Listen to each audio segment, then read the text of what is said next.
Center. My name is Margaret Jacobs, and I'm AVA's exhibition coordinator.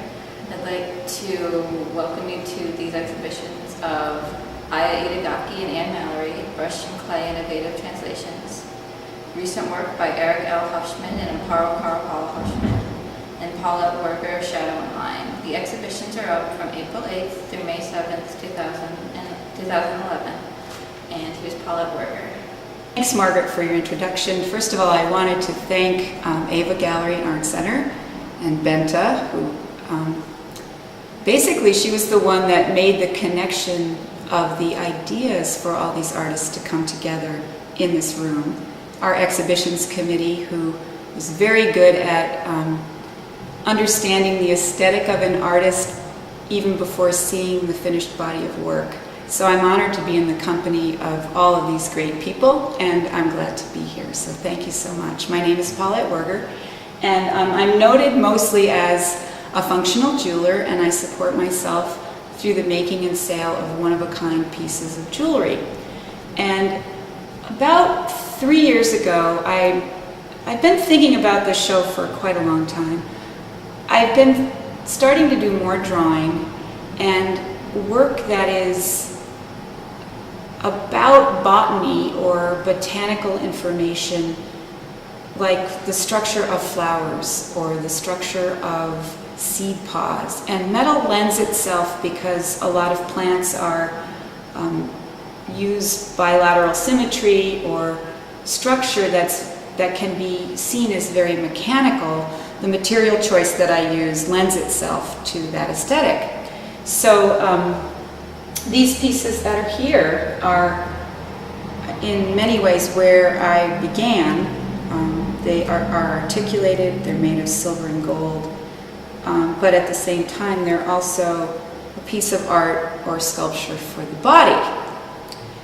The context changes when the actual piece of artwork is on the body versus when it's on the pedestal. So I think for me, my joy is when I get to see someone that I don't know or a piece of jewelry that I've long since forgotten about. I stumble upon it and someone is getting joy from wearing that object.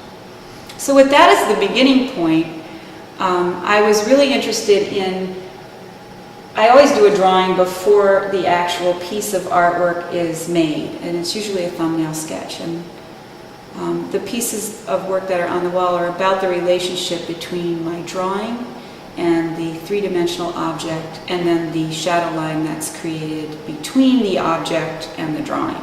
And depending upon where you place this work, what type of light it's in, that shadow line changes and will move across the surface of the encaustic or the drawing and sort of reveal an action to the drawing that happens in that two and a half dimensional space.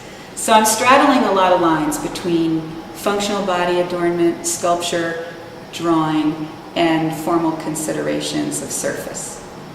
The poem entitled Sonnet 17 by Pablo Neruda. And after completing the body of work that's in the gallery right now, I had a very long conversation with my husband about part of the favorite aspect of this show is the ephemeral quality of shadow and how it functions either on the body, on top of the encaustics, or against a wall. And I also feel to some extent like that also captures what I'm looking at. It has to do with how I feel about relationships, the ephemeral nature of where we begin and end, where things begin and end. And because Neruda is one of my most favorite poets, I woke up one morning and said to myself, Neruda probably has a poem that nails exactly what I'm struggling with visually. He is so succinct in his capability to capture a visual narrative. And sure enough, Eric goes downstairs on his laptop and immediately finds something that is inspired in the way of looking at this work. So I'd like to read you that. I do not love you as if you were a salt rose or topaz, or the arrow of carnations the fire shoots off, I love you as certain dark things are to the loved in secret and between the shadow and the soul. I love you as the plant that never blooms, but carries in itself the light of hidden flowers. Thanks to your love, a certain solid fragrance, risen from the earth, lives darkly in my body. I love you without knowing how or when or from where.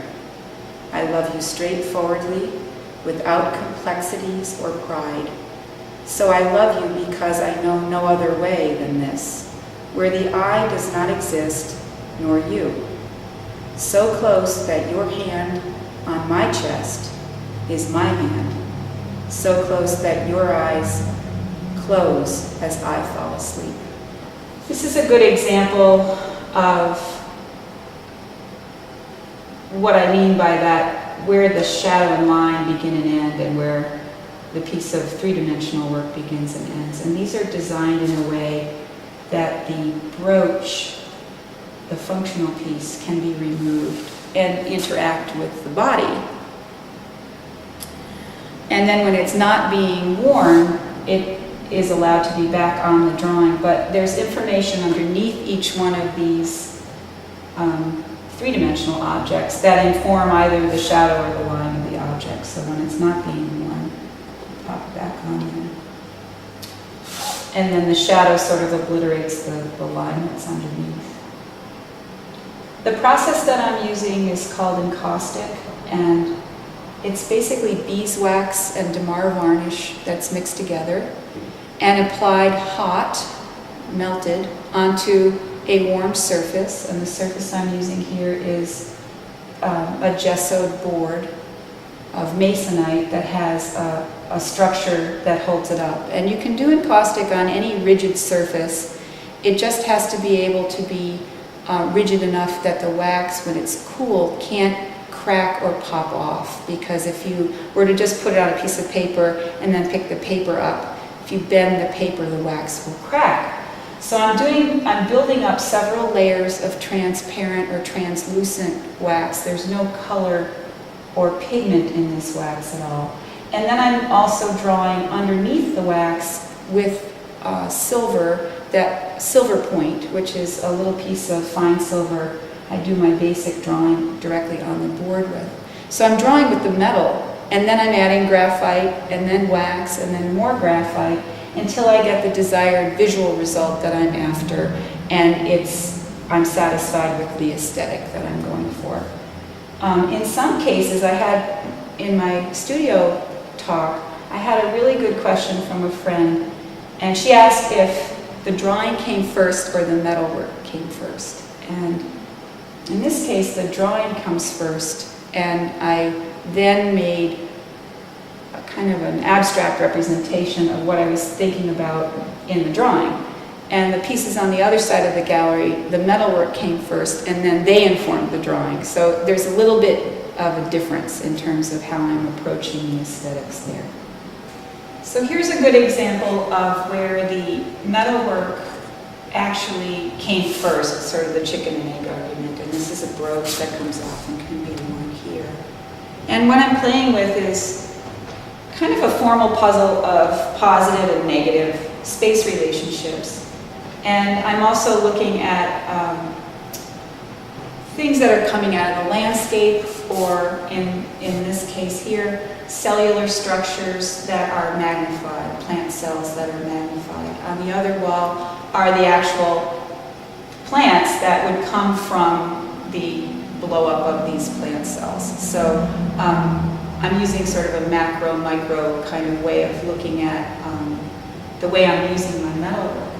The thing here is when I'm taking the brooch off, this image becomes very flat. And because of the lighting that Margaret has chosen to help me with, and in a house or my studio, lighting will come in from the window. So this shadow that is created right now, the lighting is coming from above, will move around on the picture plane depending upon if this is in a sunny window or an indirect light, or in this case, a light that's coming down and casting a very distinct shadow. And I think that what makes this install so successful is that we have the ability to have these beautiful lights that allow me to communicate even more effectively with the viewer where I'm going with the shadow line. So I think that that was a real win-win for me in terms of being able to have this big, beautiful white room to just indulge myself in. Because when your work is in your studio, it changes context so much when you bring it into the white room. Sometimes there's big surprises in how you look at your work. Here's another good example of both of lighting and also how I'm approaching my work in terms of straddling the line between function and non-function, sculpture and body adornment, drawn line, shadow line, and body line, I guess, are the sort of where I'm going with these.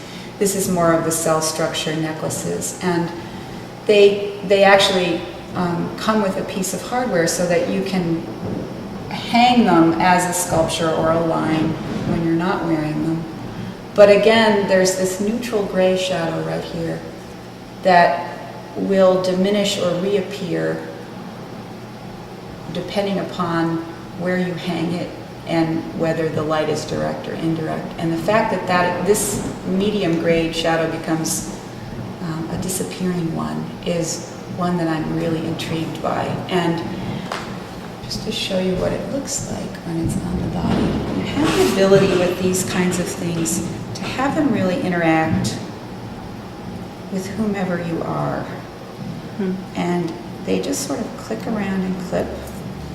So you can wear a line. They're designed so that there's a lot of engineering in jewelry, and you have to be able to accommodate different heights and body types and still get your aesthetic across and still be able to be true to yourself. And I think that this is a surprise when I see it always on someone else, someone different than myself, because I'm usually my only model. But you're able to see that I get a shadow on my body as much as I do on something like this. And when I'm moving around, because I'm usually moving at the speed of light, these things have a particular sound to them too, which I'm very interested in pursuing.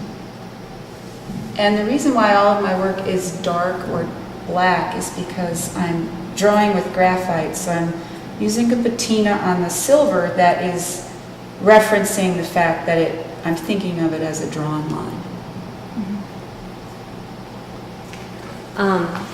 So you were talking about lighting and just having different shadows on the wall, and because of the lighting, the shadows don't move. But then you also sort of talked about a sundial kind of shadows, and when you're wearing those, that jewelry, that's what happens when you're outside or you're sitting near a window. So do you just like playing around with both environments? Is that?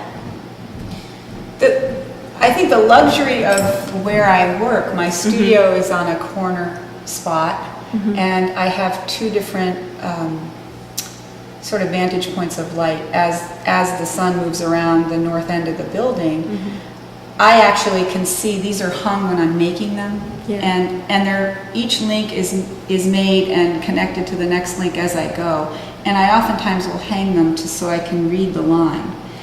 And so I'm paying attention to also the shadow line, and I'm also holding it up to me while I'm making it before it's polished, while it's still looking very unfinished. I'm considering those kinds of things as I make. So yes, I do.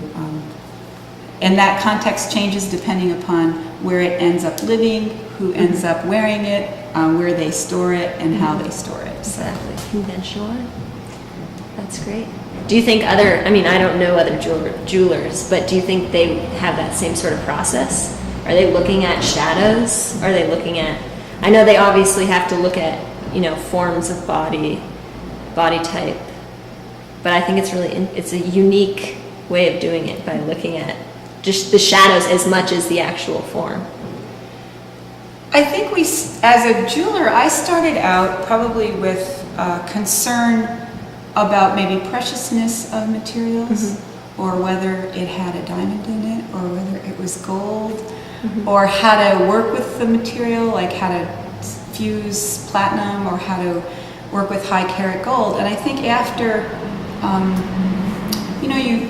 when you're working and suddenly you realize I've been doing this for over 20 years, you get to a certain part where you decide, you make the decision about how you feel about the material, and you start to kick the rules away, and you start to kick the sort of the norms of jewelry away for some extent. And then you go, okay, I don't need to have a diamond on it. I don't need to have it be gold because I have this idea. And I want the idea to predominate over the material. Yeah. So these could be in steel, they could be in plastic, they could be cut out of pieces of paper. But because I'm a metalsmith and because I have hand memory and I love my materials, I've chosen silver because it mimics the graphite. Some of my pieces do have gold in them.